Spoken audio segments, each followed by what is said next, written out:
Hello folks, shintigercurl here, that dude in the straw hat, bringing you yet another wrestling review. I am of course joined by my roommate and cohort, Joe. Say hi, Joe. He's feeling proud.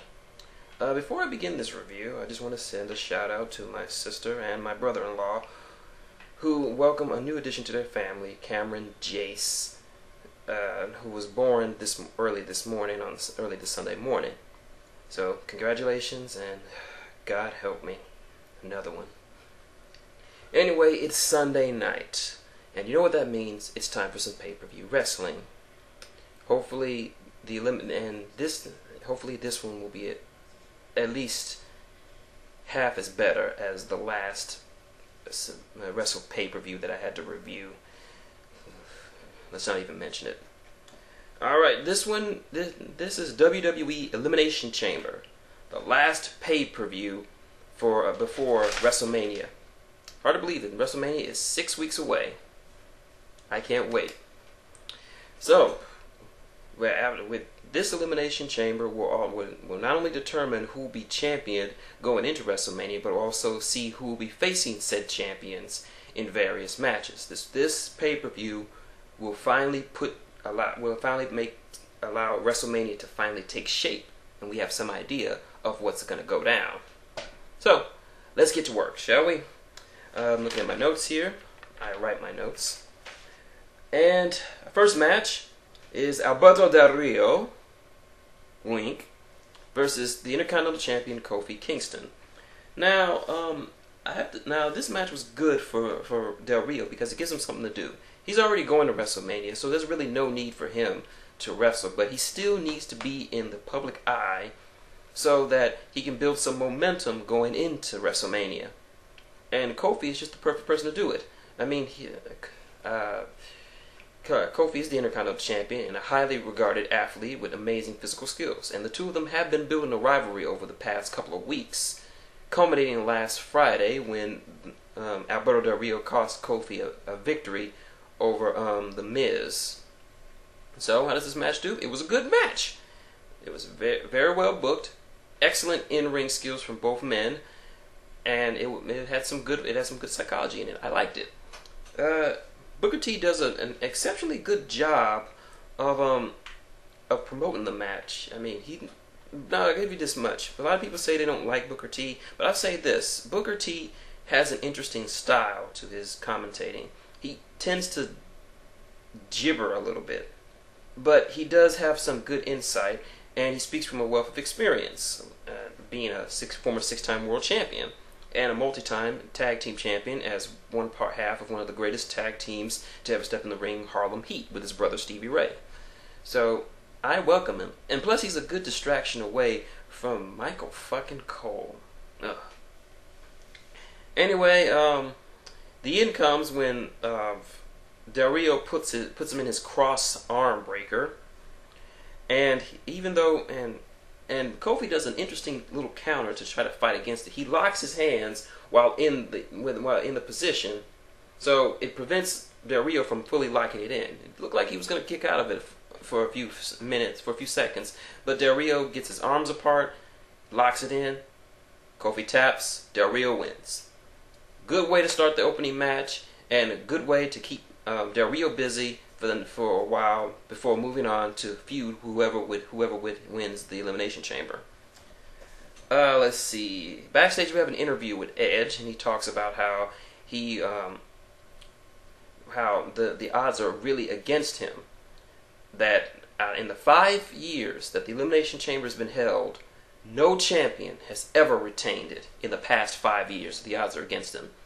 And then Drew McIntyre comes out, saying that he's going to take from Edge his title just the same way as he took Kelly from him. Drew, that's the last time unless I missed something, and I know I didn't, Kelly wasn't exactly endeared to you. In fact, she was scared of you and your psycho ways. But anyway, moving on to the match, the SmackDown Elimination Chamber. For those of you who are unfamiliar with the Elimination Chamber, a quick rundown of the rules. 6 men will participate in this match. The first 4 will be locked inside individual cells within the structure itself. The last 2 of the 6 will start the match off. At special timed intervals, one of the chambers will open at random, introducing another person into the match. Now, now you are eliminated if you are pinned or you tap out. Once you're eliminated, you have to leave the cage. The match doesn't end until one person remains. So 5 people will be eliminated, 1 will stand tall. And the order of the entrants as they entered the cage were Kane, Drew McIntyre, Wade Barrett, Dolph Ziggler's replacement, The Big Show, Ray, and Edge. The last 2 starting off the match. This was a great match. It had a lot of epic storytelling, had a lot of great spots. Everyone looked strong and good. No one was eliminated yet until all members, for this particular one, no one was eliminated until all of them got into the ring. Let's see, as the order of elimination goes, let's see, well, the order of entrance, Barrett was introduced first. He did pretty well. Kane was in it next. He dominated most of the match. Drew McIntyre jumped in, and Drew was surprisingly very aggressive in this match. I mean, it just surprised me at how fucking aggressive he was. When he got into he was banging on the cell. When Barrett was walking to the ring and got in his face, he actually smashed his head against the inside of the cell he was in. And Drew was just murdering people. He just murdered them. Ooh, wow. Damn, you looking good, Drew. And of course, the last was The Big Show, who pretty much hoed out everyone else. The order of elimination, Barrett didn't last long. He got thrown through a plexiglass casing twice, once by Drew, another time by The Big Show. And he ate a right hand from The Big Show, taking him out. Next, everyone sort of kind of ganged up on The Big Show since he was the biggest dude in the match. And Kane was able to choke slam him and take him out. Let's see. Kane went on a roll and took out Drew McIntyre. A shame. I was loving Drew in this match. And then Edge did a double spear while Kane had Rey Mysterio hooked up in some kind of powerbomb-like move, taking out Kane. So it came down to Edge and Kane. I mean, Edge and Rey Mysterio. Ironically enough, the 2 men who started it with the 2 men who finished it.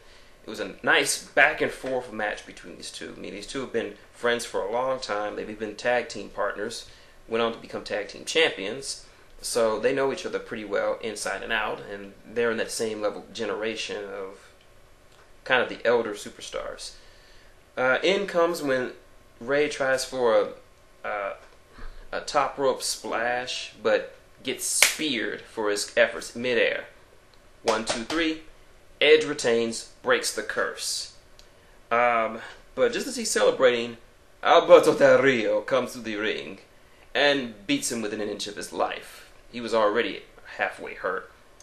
Then, surprisingly, well, not too surprisingly, Christian, that's right, boys, Captain Charisma comes for the rescue to his friend and get a little payback on Del Rio. Beats the piss out of him and hits the Unprettier. I don't care what it's called by the E. I'm calling it the Unprettier because Unprettier is awesome. And that's how the first Elimination Chamber match goes. It was very well done. You can expect nothing less from SmackDown. It has a lot of great spots. I'm looking at you, Ray. And it was just an enjoyable match all around. Okay. After that, we get a small interview with Jerry the King Lawler. As you know, a week ago today, Jerry's mother passed away suddenly at the age of 90. So the interview was kind of really subdued between him and Stryker. You knew he had a lot on his mind aside from this match and the fact that he's wrestling a week after his mother passed. I don't care how professional you are, that's gonna affect you. I mean, you losing your mother a week before you have to perform. So we'll see how that does with him. Booker heads to the ring to introduce the new trainer, one of the trainers for the returning Tough Enough reality TV show series. Who is it?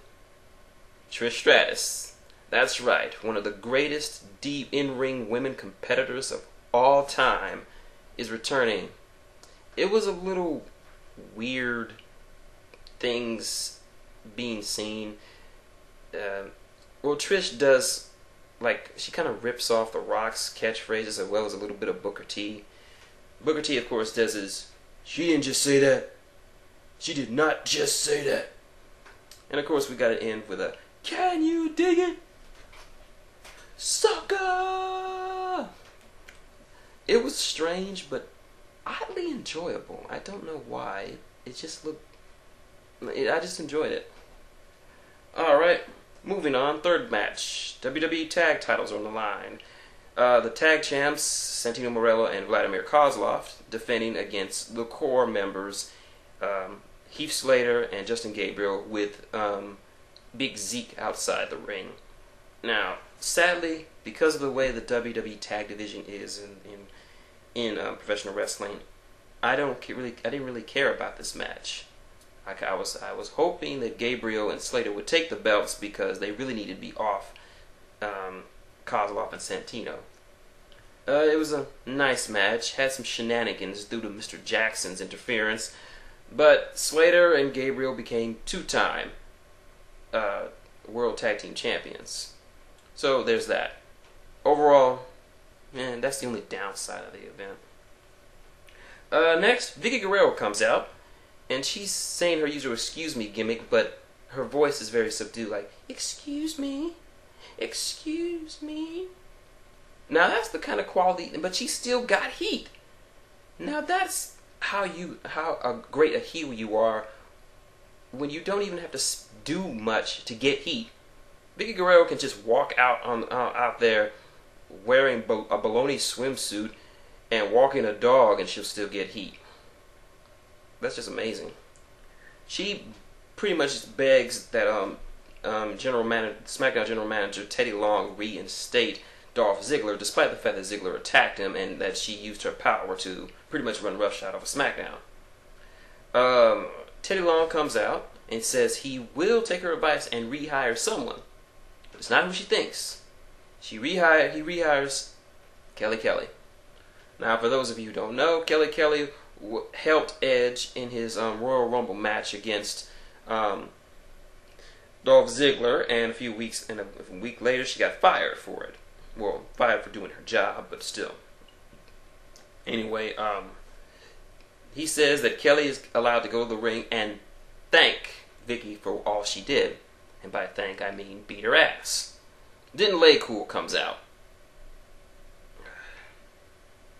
They start beating up on her until Trish Stratus comes out with a save and starts whooping ass. Now, a lot of people are going to say she did some botchy stuff, but I gotta remind you, a lot of Trish's move sets revolve around her legs or her feet. And she really can't, and she was wearing 6-inch high heels. If she was allowed to do a lot of her old stuff in those things, she was going to put somebody's eye out. She had to be careful. But this was good, and it was enjoyable, as far as divas can go. Next match, Miz versus Jerry the King Lawler for the world title. And Michael Cole is just shitting on the King. And even Booker T told Michael Cole just to sit down and shut up and just stop sucking that guy's dick. Ugh, it's just disgusting. I mean, when Booker T tells you to shut up, you better shut up. And surprisingly, surprisingly, this was a very good match. It was better than I expected. Very back and forth. Jerry did not look out of place, and he's one of those few old guys that can still go. Like, I'm talking about guys like Mick Foley, Ric Flair, who else? Ricky the Dragon Steamboat before he had his stroke. But yeah, it was really back and forth. At one point, Alex Riley was thrown out of the match, so Miz wasn't going to have his help. At one point, both Jerry and the Miz got outside the ring, and Michael Cole stood up and got in his face. That's disgusting. So so Jerry replied him back by throwing the Miz into Michael Cole, and he was out for the rest of the match. So at least Cole got his wish. Miz was on top of him. But anyway, long story short, Miz wins clean. Now this is important. Not only did he need to win clean, but he needed to win clean against the King. So this was very big for the Miz. This is good momentum for him going into WrestleMania. And of course, after he wins, Michael Cole does everything he can to suck up to Miz and bury Jerry the King Lawler. And at that point, Booker and Josh Matthews looked like they were ready to reach over and just stomp the living shit out of him. And I wouldn't have blamed them. Let's see. All right. Next, we get some backstage segments. We get John Cena eating a bowl of Fruity Pebbles. Subtle nod to The Rock for his comments last Monday. He doesn't give a long promo. It's just a basic one. I'm going to go in. I'm going to win. Blah, blah, blah. We get another promo from Punk, which is gold. He says, "Oh, I can't see you, Cena. I can't see you beating me. I can't see you beating 4 other guys. I can't see you going to WrestleMania." So we meet to the final match, the Raw Elimination Chamber match. The winner gets to face The Miz at WrestleMania. And the order they came out was Randy Orton, R-Truth, what are you doing in this match? CM Punk, Sheamus, and John Morrison, the latter two being the ones to start the match off. That wasn't as strong a match as the last one, because it had little bits of foo-bars and shenanigans in the match, but it was good. It was good. Let's see, the order of entrance. Randy came out first and totally dominated both guys. And when it was time to decide who was going to come out next, he got in front of Punk's cell and was just like, come on, come on. And Punk was like, yeah, I'm going to whoop your ass. Come on, Randy. Come on, hit me. Come on. I mean, he was channeling some Heath Ledger Joker in there right there. Like, come on, hit me. Hit me. So it turns out that Punk is the next in the cage, but there was a malfunction in his pod and he got stuck coming out. So Randy took advantage of this and started beating the crap out of him. When he was finally freed, he got RKO'd and 1, 2, 3, Punk was the first one eliminated. But wait! The Raw GM, does this mean we have to listen to Michael Cole's voice again? Chimes in and says that because Punk's cell malfunctioned, he didn't get a fair shot, so he's allowed to re-enter his pod to wait to come back out again. So Punk is back in the match. So, and let's see. Next up was John Cena, but Sheamus jumped him in his pod and just beat him into a pulp. After that came R-Truth, who didn't last very long, as Sheamus took him out first. He was the first official one to be taken out. And then Punk came out again. We had some pretty good spots. John Morrison performed some amazing moves in this one. At one point, he actually climbed the inside of the dome of the cage and dove on Sheamus. Let's see. CM Punk takes out Randy Orton.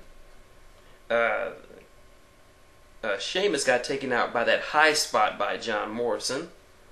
And Morrison takes out Punk. No, wait, my mistake. It's Punk takes out Morrison. So it's down to Cena and Punk. And you know where this is going. Joe does. John Cena wins. And if you were surprised by that, then you haven't been watching wrestling long enough. It's just, they had to go with the money. And as much as we would, the smart marks like myself would have enjoyed seeing John Morrison versus The Miz, and they have the history to do it, the E has to go with the money. And John Cena has merch to move, so he wins. And that was the Elimination Chamber. Overall thoughts? Good one. Both chambers were good. The title match between Miz and Jerry the King Lawler was better than I expected. The only low spot was the tag title match, which just seemed forced in and really didn't matter. So those belts don't really matter anymore since tag team wrestling is dead in the WWE. But overall, this was a good pay-per-view to build up to WrestleMania, which is in 6 weeks. So that was Elimination Chamber. Tune in tomorrow where the two 2111 promos finally come to fruition. If you didn't know who it was, then you really need to start watching more wrestling. So I'll report on that. And again, this is Shintigercurl, that dude in the straw hat, and Joe, saying good night and wrestle on.